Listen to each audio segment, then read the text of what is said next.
د چا سینه خرابوي، په چا ټوخی یا د چا نزلی یا د چا بلغمي، هغه دا ویډیو لازمي وګورئ. ما دغه ویډیو وکته، ډېره زیاته فایدهمنده ده. مخکې د ملګرو سره یې د ثواب په نیت شیر کړئ چې نور ملګري ترې استفاده واخلي. راځئ دغه ویډیو سایټ ته ځو.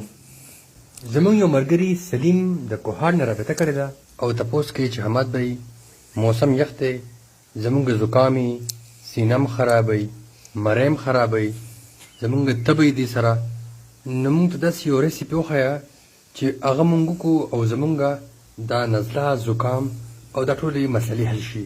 نو بلکل ویډیو راسره وګورئ، نو ډېره ښکلې طریقه به زده کړئ. بسم الله الرحمن الرحیم. دقه شان یو پتیله به واخلئ د چایو، دې کې زه 2 ګیلاسه اوبه اچوم. دا اوبه به دومره یشومه چې د 2 ګیلاسو په ځای باندې موږ ته 1 ګیلاس اوبه پاتې شي. د ټولو نه مخکې به زه 2 پلي اوږه واچومه. اوږه موږ سره څه کار کوي؟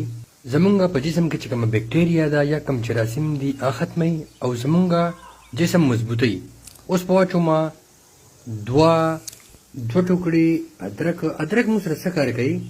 زمونږ د ساه مسله ټیک کوي، زمونږ سینه چې خراب وي دې سره ټیک کېږي. اوس واچوم دلته 1/2 چمچ کاږه. کاږه مونږ د هضمې لپاره او د ذایقې لپاره استعمالوو.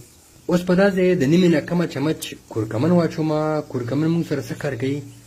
په خاص توګه په یخنۍ کې د دې استعمال ډېري چې کوم مشران دي د هغې د ملا یا د پټو چې کومې مسلې دې سره ټیکېږي او مضبوطېږي.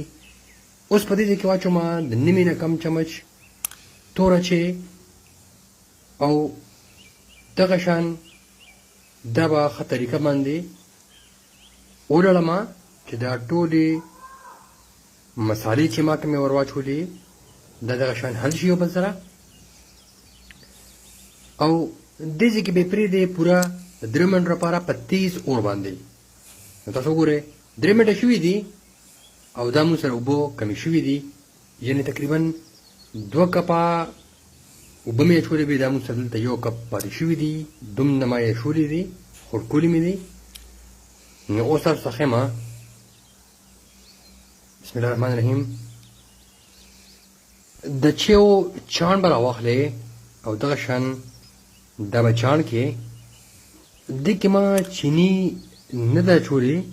مخکې به درته وایم چې چیني به موږ ولې نه استعمالوو او د هغې په ځای به موږ په دې کې کم شي داسې اچوو چې دا موږ سره خوږه شي. دا به دغه شان لرې کې. اوس به زه په دې کې لیمبو لږ شان ترې نچوړ کړم. دې سره هم زمونږ سینه کولاویږي. اوس په 1 کاشوغه واچوم دلته هني، کوم ته چې مونږ په پښتو کې شهاد وایو یا څوک ورته شهاد هم وایي. دا به واچوئ لږ شان دې به دغه شان وډړئ چې دا حل شي ښه ښکلې. نو دا مو سره شاید الحمدلله حل شو. مونږ سره الحمدلله قهوه ښه ښکلې زبردسته تیاره شوه. د دې قهوې استعمال مشران، کشران او ماشومان هم کولی شي. د دې بلکل څه نقصان نشته. د تاسو د ورځې هم څښلی شئ، خو بهتره طریقه د دې د شپې ده چې د وده کېدو نه مخکې تاسو دا 1 کپ وڅښئ. نو تاسو ته به د سینې، د زکام او یا د مرۍ خرابېدو هیڅ قسمه شکایت نه راځي. که ویډیو خوښه شوې دا شیر کړئ. وسره کې ما اجازه ده. الله پامان. ملګرو تاسو دغه ویډیو وکته، دلته زه دا یو خبره ضروري ګڼم چې دا کم څیزونه چې تاسو کله د دې نه قهوه جوړه کوئ او بیا پکې ډېر تریخې خواږه پکې واچوئ، خو د دې چیز څکلو نه یا د دې قهوې څکلو نه پس به تاسو بهر یخ ته نه راوځئ.